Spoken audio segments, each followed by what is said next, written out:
जय हार्डिया जी ने अपनी पूरी बात कही है। कल का जो केस था, कोई भी लीगल आदमी, कोई सामान्य ईमानदार जर्नलिस्ट, सामान्य भारत का नागरिक बिना पूर्वाग्रह या बिना दुर्भावना या बिना किसी के तरफ ग्रसित हुए देखेगा तो सबको पता चला है कि सरकार का दुरुपयोग कैसे किया जाता है। किसी भी प्रकार का कहीं दूर दूर तक लेना देना कल के केस से मेरे छोटे भाई का नहीं था। ये आज एक दिन की घटना नहीं हुई है। 15 तारीख के दिन मुझे एक नोटिस दिया कि आपको पेश होना है। किस दिन? जब मेरी साइकिल यात्रा में साइकिल पे रहूँगा भोपाल, साइक्लोथॉन। ये पहले दिन रिवेंज नहीं ले रही है सरकार। पहला मेरे भाइयों पर गलत तरीके से एफआईआर की, जिसका आज तक चालान पेश नहीं हुआ। फिर मेरे पिताजी को, मुझे, मेरे परिवार को, हमारे आसपास के लोगों को नोटिस दिया इस बात का कि क्या आपने अवैध कॉलोनी काटी है। मुझे ये घर ये अवैध कॉलोनी में है, ये उनका कहना है। ये 15 साल पहले, 20 साल पहले के बीच में घर बना है। सारे नक्शे, सारे हर तरह की जो कंपाइल्स होती है, हर तरह का टैक्स भरा हुआ है। लोन है इस पर आज भी, बिना लीगल उसके बैंक लोन देती है। इसके सामने जितने घर हैं सब लोन वाले हैं। मेरे वेयर हाउस की घटना आप सब ने देखी है।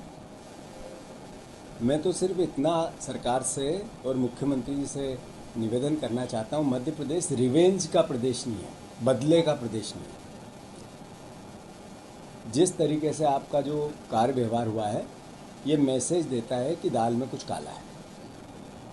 हमारा दायित्व है, हम पूछेंगे कि आपने 7,600 करोड़ रुपए मध्य प्रदेश के हक के गुजरात पे क्यों छोड़े? नर्मदा विस्थापन में मध्य प्रदेश के साथ अन्याय क्यों किया?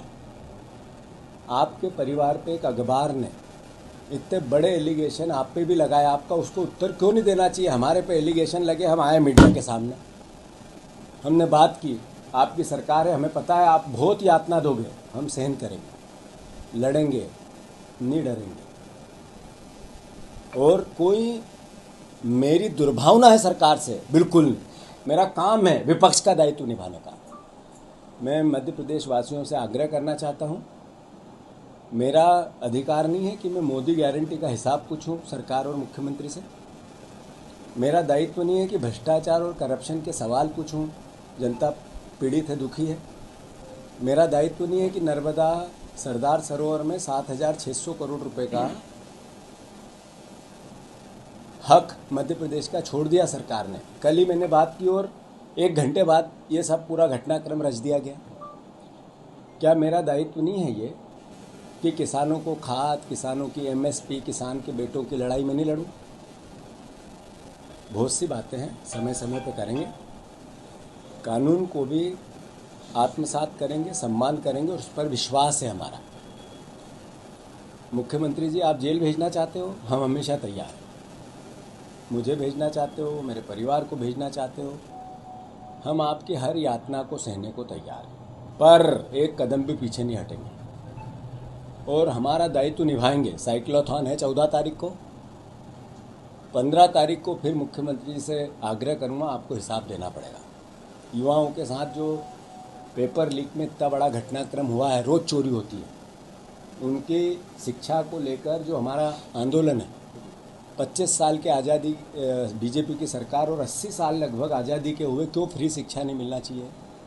एजुकेशन में एक जैसे एजुकेशन का हक नहीं लोगों का, ये डिमांड है हमारी यात्रा की। सेव शिक्षा, सुरक्षित शिक्षा करेंगे और भ्रष्टाचार के खिलाफ हिसाब पूछेंगे। इसके साथ साथ जो जो कार्यक्रम मैंने अनाउंस किए हैं वो सब करेंगे।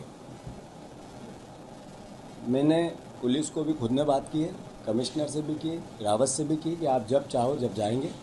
मेरा भाई भी जाएगा, पूरा परिवार जाएगा। जो कानून के तहत हम पे प्रशासन कंपाइल करता है वो गए वेयर हाउस पे।